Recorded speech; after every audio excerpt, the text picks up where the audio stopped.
a lovely day today, and about to head into my therapist appointment. And as of next week, I'll be having an appointment with my psychiatrist for the first time, and hopefully there we can further investigate what's going on inside my brain, and maybe we can find a new medication plan moving forward.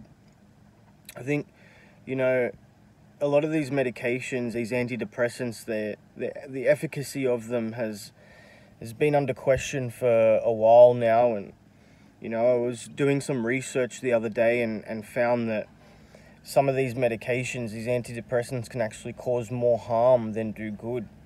They can, lead to many things like bleeding, stroke. They can be fatal for elderly people.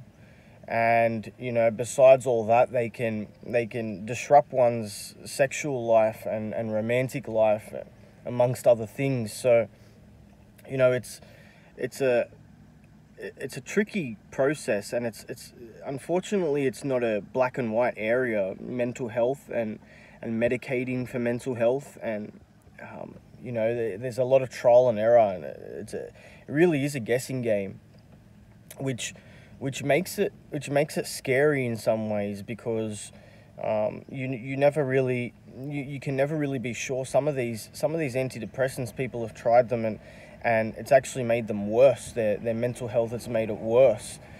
People have had symptoms like suicidal thoughts after trying medications, and they can be more harmful than good for some. And it really depends on your what's going on inside your head and what medication is the most suitable for you. I think there's a psychiatrist in the US named Dr. Amen, and he's quite famous now for his work. He has a lot of clients who are celebrities like Justin Bieber and Miley Cyrus. I think even Mike Tyson went to see him for a few issues that he had. But the interesting thing about him is he has these SPECT scanners, and he actually scans the brain before giving a diagnosis.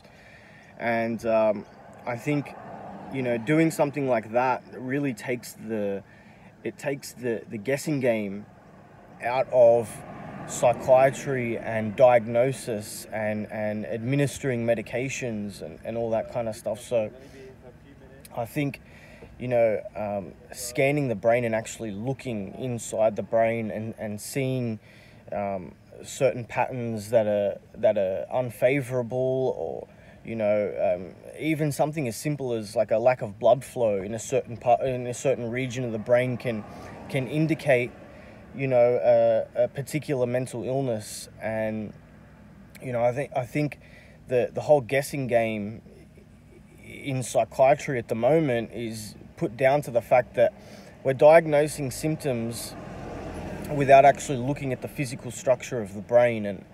And I just think moving forward, we're better off if we can actually peer into the brain and look at the physical structure, as well as take into account the symptoms, the thoughts and the feelings and the behaviors that one experiences.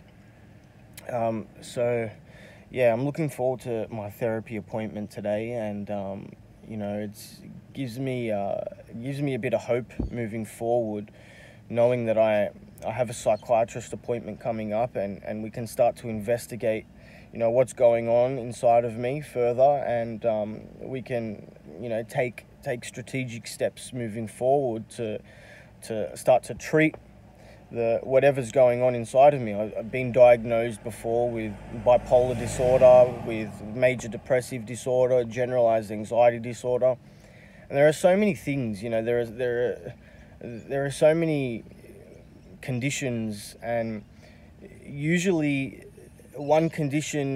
it's likely that one condition can be mistaken for another one. And it's really like I said before, it's really a gray area. It's not black and white. But I think the more that we can actually peer into the brain and look at the physical structure of the brain and what's going on physically inside the brain, the more we can move from that gray area to a bit more of a black and white.